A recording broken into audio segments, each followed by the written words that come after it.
Welcome back to the country, friends. And in today's episode, fat burning cabbage soup with bacon.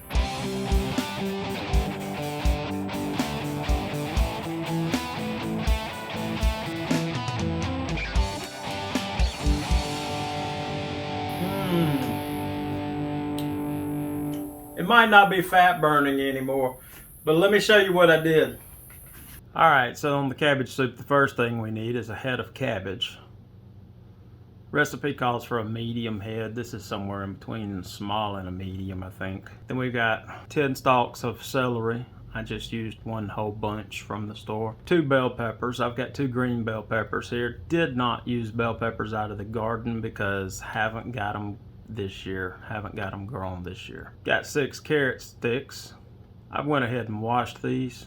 Again, these are from the store. These are organic. Got a V8 original and a can of beef broth. Also, we're going to use 1 packet of Lipton onion soup mix. We've got 3 small to medium sized onions, depending on, you can use all of them or you can use less. I'll leave the recipe in the description down below. I think it did call for 3.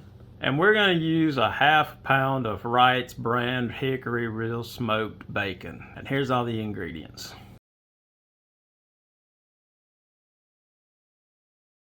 So I'm going to use half a pack of that bacon. I'm going to go ahead and chop this up, and I'm going to show you just a safe way, if you're new to a knife, just a safe way to cut. You bend your fingers, and that way nothing is going to be sticking underneath that blade. So this is just another Big Mo Country safety tip for you.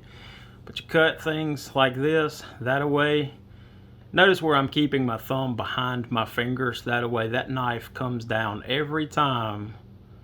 You get a nice clean cut, your meats in. You get a nice clean cut and you don't cut off any of your digits. See again how that knife rides down. Show you up close here. Keep those fingers curled, bring that knife in.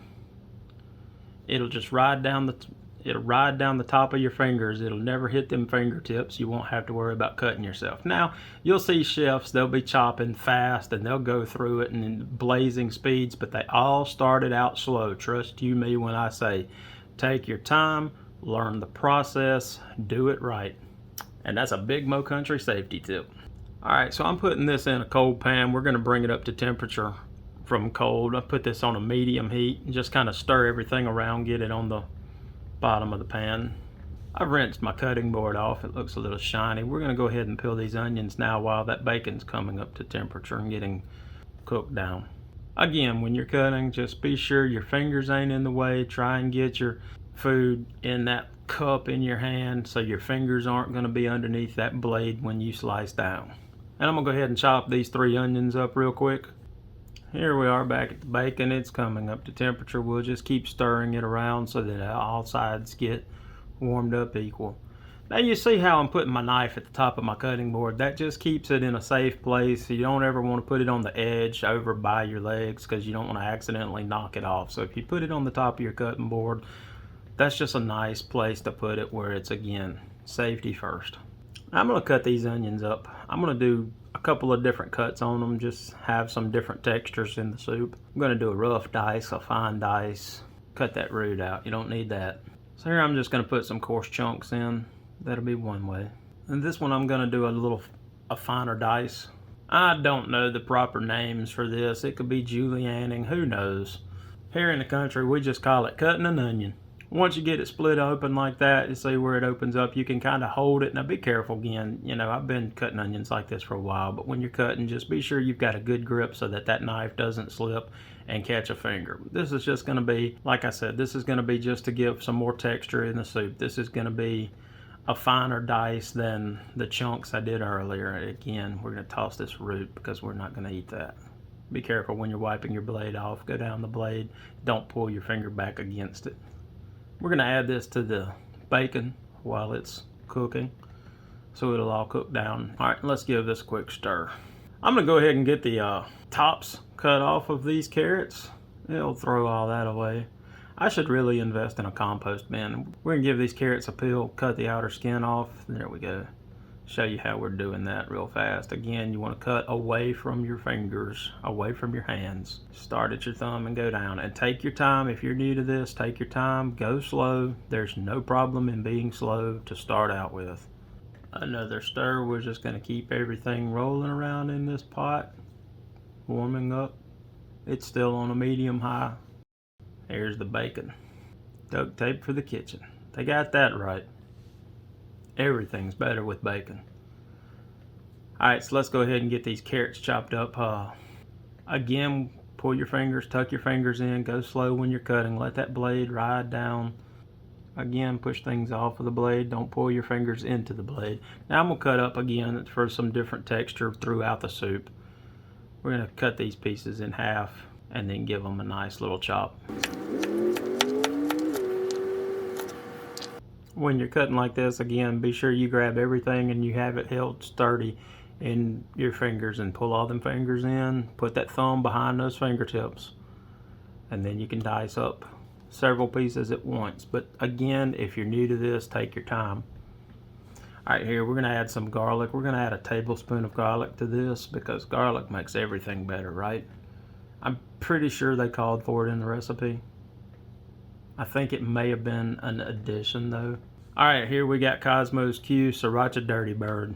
The recipe did not call for this, but it said you could make it with Bloody Mary mix, and I figured Sriracha is kind of Bloody Mary mix. So, hey, Cosmo said his products, he says it just wins, so we're going to try it out today and see if we win. Alright, let's get this bell pepper sliced up. Now there's a ton of different ways to cut bell peppers up, so I'm just going to run through and chop these real quick. You know, again, cut it up a couple of different ways for texture in the soup. I will say when you're cutting all these vegetables up, the main thing you want to take into consideration is you don't want any piece that you can't fit in your mouth. You don't want a size that's over an inch basically, and it's something that you can easily chew. It's going to cook down, it's going to render down in the soup, but whenever you're chopping things up, again, just you take it into consideration, personal preference. Here we've got the celery. I'm going to go ahead and knock these out. First off, we're going to wash these off. I've washed everything before I've cut it. Just make sure they're clean. Cut the tops off, and we're going to cut the ends as well. Discard that. Recipe called for about 10 stalks.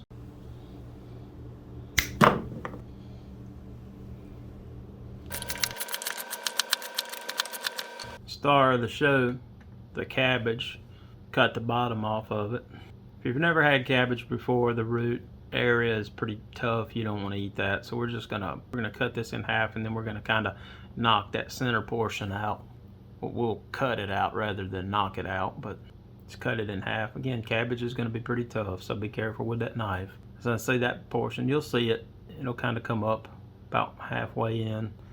And that's just going to be hard. You don't want to eat that. You could gnaw on it, I guess, but I never have. So I'm just going to cut this into quarter sections. So after you get it all cut up into quarters, then you can start dicing your cabbage up into smaller pieces. Again, this is going to cook down, so you want them half size to inch size would be decent. You don't really want them smaller than that. So I'm cutting this long ways, and they'll have about inch long strips. Those little pieces will be perfectly fine. You'll have a lot of cabbage in this. We're going to take this on over here, put it on our plate of vegetables. You see what I'm doing with my finger here? When you run your knife down through, if you'll just reach over with your index finger and grab that top piece that you just cut to the other side, it'll kind of hold everything together. You'll keep it together, you'll keep it tight, and it's a lot easier to work that knife. And here's our plate of vegetables. Carrots, cabbage, bell pepper, celery. Looks delicious already, but I think I'm missing something here. Could it be tomatoes? Onions and bacon's cooked down. We're going to go ahead and add this whole can of beef broth. And we're going to go ahead and add the packet of Lipton onion soup mix. And now for the star of the show. Or was the bacon the star of the show? We're going to get all these vegetables in here, and these will start cooking down. I do want to have dinner tonight.